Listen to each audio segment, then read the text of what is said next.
Hi, and welcome back to the WHVP podcast. In this week's podcast, we're going to be talking about bonds, what they are, why they're important, and why we don't have to be afraid of them. We'll also be talking about the financial principle of contractionary policies and what they mean. Now join us as we get into talking about what happened this weekend in the European Championship and what we got up to on the weekend. Let's get into it. How's everybody's weekend? It was great. Yeah. I celebrated my birthday. Ah, yeah? Yes. I think I bought a birthday present for someone this weekend. I don't know if it made it to the person, but... We'll find out. Good intentions. Yeah. That was a fun birthday party.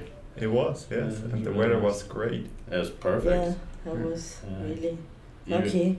Yeah. Yeah. And we had a world-class sangria offered by Julia. Yeah. This drink was promised to us for like 3 years, but it was worth the wait. It was It very was well. really good. Yeah. Yeah. Yeah. Everyone was drinking it late into the evening. Yeah, I heard that. Made people very happy. Yeah. It was really good sangria. And nobody complained that it wasn't cold anymore. No. We have very low standards. Well, Europeans don't like drinking things cold anyways, so... Who says that?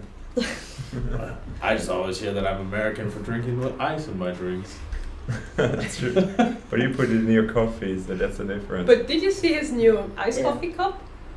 Oh. Because I complained that he's drinking his iced coffee in a mug, which is not socially acceptable. So Julia got him an iced Yeah. coffee Oh, you did that. glass. Yeah. Yes. Yeah, So they took now care he of, can Yeah. took care of me. drink his iced coffee in a Mhm. Jamie-approved way. Yeah. So as long as our CEO is happy, we are happy. Yeah, so what news happened on the weekend? Well, AM the European final? Championship is over. Now we'll Yeah. have to find a new small talk conversation topic. Well, the Olympic Games will start next weekend, so Okay, so we're good to go with Yeah. sports news. still some sports Yeah. to talk about.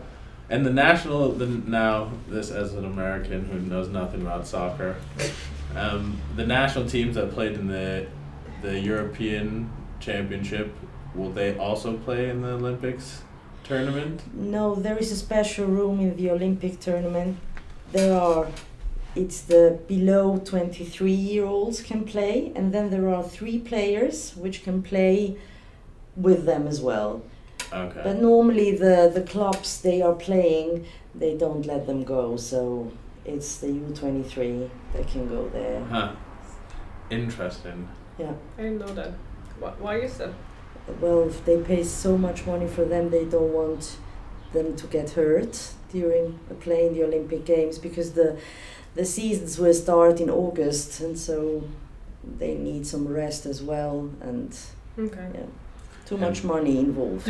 And world unity and togetherness and competition doesn't matter enough. Definitely. That's good. I like that. So, which is your favorite sport to watch during the Olympics? It's football, definitely. I You love have all football. the football championships. Well, I will watch basketball as well. Okay. Yeah, I like basketball. I like all sports, actually. Yeah, but football, it's my favorite. What about you guys? What's your favorite sport in the Olympic Games? Well, mine would be running, but I have to be honest and say that I don't think I've ever watched the Olympics. I keep like somewhat up to date through like newspapers, Yeah. but I don't like watch it on the TV usually, unless I'm like stranded at an airport. That happened a couple of times, and then it was just on. I was just sitting in the waiting area watching it. But at home, I prefer doing sports over watching sports. Yeah, Yeah. that's I the guess. difference between them and me. They do sports, I watch sports. Yeah, me too. I do like doing sports more than I like watching sports, but I love the Olympics. Really? I Really? love it. I can't get enough of it. I don't care. I Really? don't care what sport's on TV. I just want to watch it. Really? But, yeah, I So love it. what's your favorite discipline then? It depends if it's summer Olympics or winter Olympics. Obviously, there's the 2 theaters of sport, but probably wrestling in the Summer Olympics. and athletics, but I love swimming. I love it all. I love watching the archery. I love watching the rugby. I love it all. Okay. I love it all so Oh, much. rugby is Olympic. Sevens, yeah. I think it still has a trial sport, but yeah. Yeah, okay. Yeah. Yeah. What about ice hockey? Is there ice hockey on the Yeah. But in no, the in winter. summer. In the There's winter. Yeah, no yeah. winter. Yeah. But in general. Yeah. One of the greatest movies ever made was about the United States ice hockey team beating the CCRP. Really? Yeah. It's called Miracle. Wonderful movie. I heard about this movie, but I've Yeah. never seen it. Yeah, you have to. It's really incredible. We have such a movie as well in Switzerland. It's Wunder von Bern. What are yours? What's your favorite sport in the Olympics? I don't watch the Olympics at all. Trying to get away from that one. You're like, Jamie has. Yeah. Yeah. If you had to pick one, if you had to pick one sport that you had to watch every event during the Olympics, which sport would you pick? Do you even know which sports are in the Olympics? No, of course not. Okay, because it's the Almost same every for me. sport. Oh, Almost every sport. Floorball. Yeah, sure. I played that, Okay. so that would be Okay. fun. You've even been a referee. Yeah, I was. Ref. Well, not for the Olympics though. No, no. I was No. a bocce ball judge for the Special Needs Olympics. Really?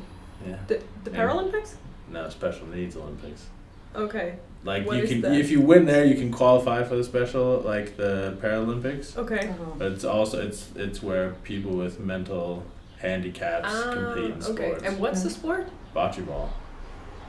What's You don't that? know bocce ball? No. It has the little white ball that you throw and then you have to get the balls bocce. crossed. Ah, Yeah, yeah. Bocha. Bocha. Oh, Bocce. okay. fun. Okay. I mean, it was the Colorado Special Olympics, so it's a qualification for the national tournament, and then So okay. So So not- qualification not- for the not qualification for the international. qualification. it was fun. Great story. I was also a scorekeeper for the basketball teams. So Right. yeah, it's good fun. And cool. Well, today we were gonna talk about bonds, everyone's favorite subject in our office. Well, especially now, Yeah. current environment. Yeah, current environment. So our idea about where we want to go with this conversation is taking kind of the fear out of bonds. Something that I always, when I read the news, I always feel like they dramatize what's happening with bonds. It's always with kind of not clickbait, but it seems very scary when you read the bond related news.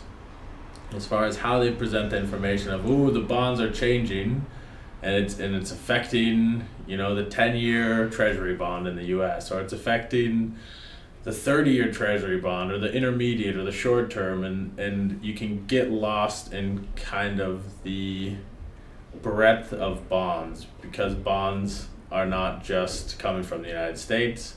Other governments offer them, cities offer bonds, companies and corporations offer bonds. So just want to kind of discuss some of the factors of what bonds, how they react, what they are, how they work, just to give a better understanding to our listeners, kind of if they should freak out when they read the news, or if they should look at it with some salt and remain calm when reading any kind of news. Yeah, maybe before we head into it with a more in-depth analysis, I can give a bit of an overview over like what bonds actually are, because I'm not sure. I think the knowledge of our listeners might vary, so just to make sure that we get everyone on board. So a bond can be, as you already mentioned, it can be issued by a variety of institutions. So it can be issued by a government, by a state, as you mentioned, but also by a company. And what it actually is the institution giving out debt, or basically taking on debt by private investors. So a bond usually has a fixed duration of, it could be very short or it could be longer, like 10 years or something like that. And then you also have a fixed interest rate of the money that you're loaning to the institution. And for corporate bonds, this is a bit of like the counterpart to stocks or equity. where with an equity investment you own part of the company, and with a bond you're more of a lender. And also a corporate bond, what's very important or relevant for the investment is the rating. So there's a variety of rating agencies that give companies a rating in terms of how safe the investment is, and obviously the unsafer the investment, the higher the interest rate, and then also the currency also plays a part in that. So the more unstable and volatile the currency, the higher the interest rate again, because investors need to be compensated for the risk that they're taking. I think we've already talked about that a week ago. So just a bit of baseline information on what we mean when we talk about bonds. As a company, I would say our main focus is corporate bonds. We don't really do anything much on government bonds, but it's a huge market as well, obviously. I think when it comes to the fear of bonds or to the understanding of the bonds, you have to understand there are two angles you can look at bonds, and one is to look at bonds as an investment and to evaluate whether it makes sense to invest in or not. And the other one is, especially when it comes to government bonds, which are called treasuries in the US, that it tells you something about how expensive money is for other institutions, for private people, for whoever. And this is usually the part that freaks out investors more. Because if you have a company that is well able to pay its debt but needs more money in the future to cover the actual debts again, and then money becomes more expensive, then there might be a problem. Mm. Yeah. I think that's always the calculation in people's head of where people get lost or get afraid of bonds, is trying to understand the interest that that's being fixed on your bond. That's, you're going to get those payments semi-annually or annually depending on what bond you get. And then what does inflation have to do with that? Am I going to make money off of my bond, or am I going to lose money off of my bond? And so there are factors to bonds that make figuring bonds out complicated, and that's why we work with professionals to smooth those out, to go to where there's expertise on the issue, and that's I think the important thing about, like, as you had mentioned, there's certain bonds that do more and certain bonds that do less, but understanding that bonds are you acting as a private lender is a big role, because often people say, we hear it as an investment, it's taken as an investment, but then when you think about it, hey, I'm lending my money out. Okay, so if I'm lending my money out, what am I going to look at as a lender versus, okay, I'm trying to get money? And obviously lenders are obviously trying to collect money from their investments. It's just important to view yourself, if you're going into bond investments, differently, because it allows you to look at what's going to affect those bonds returns, the yield prices, the interests a little bit from a different angle, I think. I think to carry on with that point, when you look at bonds as an instrument from a government or corporation, I like them because it takes kind of from stocks. I become a part of a company. I own that company. And with bonds, I'm interested in a company, and I like what they're doing, so I'm willing to give them capital to achieve a project. Bonds, obviously, for companies, it's a much cheaper way not much cheaper. It can be a cheaper option for a company to use bonds to raise capital over time than, paying out dividends every quarter, if the company decides to do that. And I think that that's a valuable piece of our society, is using bonds, because it allows people to then act as lenders and not only we have to go to the bank to get money. We have to go to an insurance company to get a financial investment for my company. But you can then have another option to raise capital. And it allows the circulation of capital, I think, at a much stronger level by adding another option for investors or businesses to raise capital. Yeah, absolutely. And building on that, I think from the investor's point of view, it's also a great tool for diversification to make the bridge again to last week's topic, because different asset classes have different strengths and weaknesses and perform differently in different economic situations. So I think holding bonds and stocks is definitely a great option to putting together a diversified portfolio that makes sense in that sense. Yeah. That's really good. Yeah, well, I think it is important to have some bonds, but to have a look at the rating, as she already said, that's very important, so that you can sleep well knowing that when it expires you get everything back. And it is nice to get an interest every year. Just the money's there, and it's the money comes in, this interest, and that's a very good thing to know. And then with the equities on the other side, there you have more volatility than in the bonds by itself, and you've got then also the currency where you can get some gains. That's what I think. I think when it comes to the volatility, we have seen much more volatility even in bond prices than we used to have. But there again, it's a question of what is your overall goal. Is it an investment you want to keep until maturity, or is it something you want to trade? And there are a lot of traders also in the bond area where they buy a bond for 150% from the price where it came out. So if it was issued at $100, they pay $150, even if that would mean a negative interest rate, yield to maturity. But if you then can sell it after half a year for 170, then it makes sense. So, but that's a total different area, and that's very highly speculative. But we have seen that in the last 2-3 years that stuff like this can happen, because there are institutional investors. They have to have bonds, and they have to make sure that the quality is compliant with what they say that it will be, and then you have such excesses, and that's from a conservative long-term approach which we have. That's definitely not something we're going to participate in. Yeah. So what we are looking for is more like stable bonds that are issued by a company that is well rated and that is able to generate the cash flow to pay it interest and to cover the debt at the end of the maturity date. Yeah.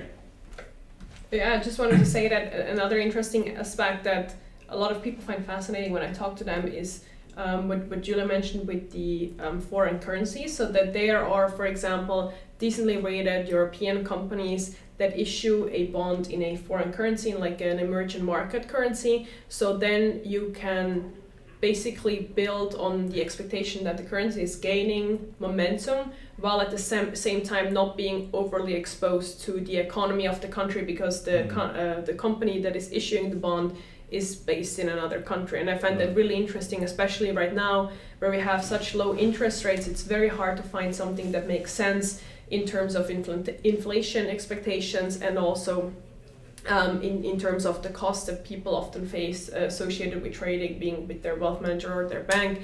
And if you want to find something that the yield exceeds that, it's extremely difficult.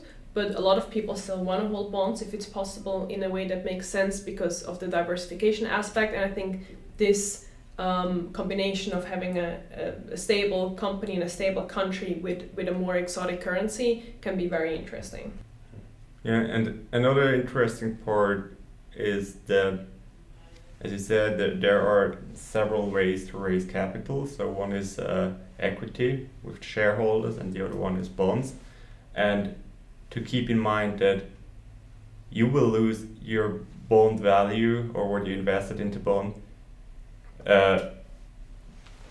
just when the shareholders lose as well. So you have priority to the shareholders, and if you have a company that was in existence for 50, 100 years and you see no reason why they should become bankrupt within the next 10 years or whatsoever, then you can limit your risk that you're entering. And of course you still have to monitor the company and make sure that nothing changes severely, but you have some kind of assurance that it is a business model that works.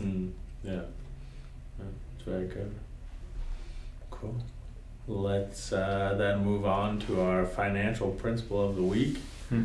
And in this week's financial principle, we're going to be talking about contractionary policies. Contractionary policies, for a quick overview, I can give one. They are either fiscal or monetary policies set out by the government or the central banks to affect the economy or the money or the strength of the money. Often it has to do with trying to either boost GDP or control PPP or making sure that inflation doesn't go too high or controlling deflation. These policies are used to kind of affect broad economies. Contractionary policy is one that tries to minimize and reduce the economy. So if an example would be in a place of hyperinflation in Germany, when that happened, they ran very tight contractionary policies to try to rein that in. At the end, that led to them going to a completely different currency. But the point of contractionary policies are to stop things like hyperinflation, as just an example. So, yeah. Yeah, I mean, I think we have to keep in mind what the goal of the government or the central banks are. So they should ideally be independent. The central banks should be able to do what they think is in the best interest of the country. And one of their goals that they have is price stability. So their goal is to try to keep the economy healthy, whatever that means.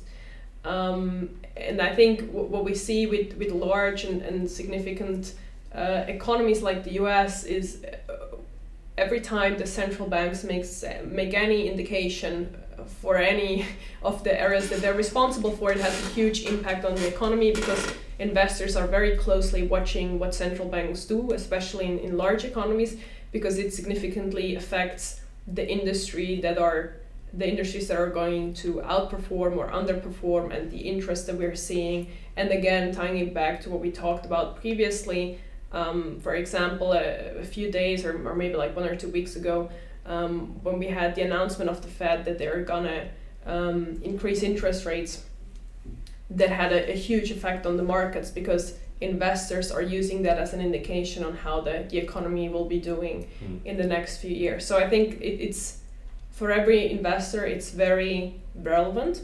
But in my personal opinion, I think it's important to not over-focus on the big picture, but rather spend a bit more time thinking about the specific investments that you are doing and really analyzing that in detail, and not get too lost in speculation and emotions in terms of announcements of larger central banks, be it now expansion or contraction, doesn't really matter.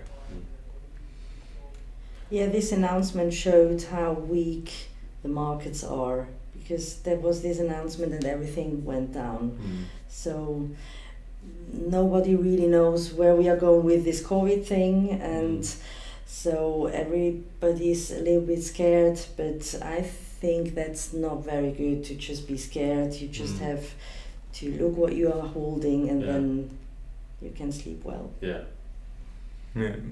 Maybe an interesting point is to highlight why the markets reacted in this way, because this goes back to our bond discussion we had. So if the if the central bank says that they are going to tighten or to follow a contractionary policy, what does it mean? It means they make money more expensive. And this has an effect on the interest rates investors going to charge in the future for the investments they're entering. And if that happens, these interest rates, they are used to evaluate the stock prices and basically everything which is available on the market. And as higher the interest rates are, which you are expecting in the future, as lower the prices are you're willing to pay. Yeah, I think contractionary policies, kind of coming off of both your guys' points, Julia's as well. Contractionary policies affect the mechanisms that are controlling kind of the spread of money. As you mentioned, these policies affect the price of money, and with the raising of the interest rate, that means the flow of capital will get less because less people will be able to afford the payments on the capital they wish to raise, companies as well. And to build on that point, off Jamie's point of where she said, people shouldn't get lost in the detail, I totally agree. Because contractionary policies, expansionary policies, these are macroeconomic policies. They're looking at the big picture. They're trying to affect the overall health of the economy by using certain leverage points in the economy of interest rates, tax rates, depending on your money supply, you're printing, how much money you're printing. So as Julia, you mentioned with the Fed announcing that they're just going to raise it, the market's freaked out because oh man, raising capital is going to be way more expensive now.